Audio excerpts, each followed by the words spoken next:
Subscribe and stay informed. Addicted to Macintosh.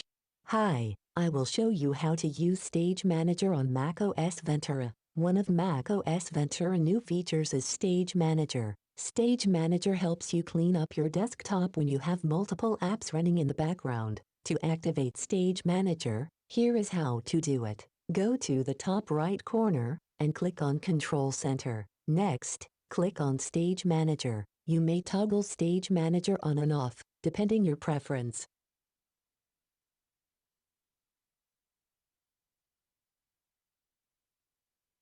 It's that simple. Hope you enjoy this video. Have a nice day. Subscribe and stay informed. Addicted to Macintosh. More than 1,200 Apple product-related videos. Thank you for viewing, subscribing, sharing and liking.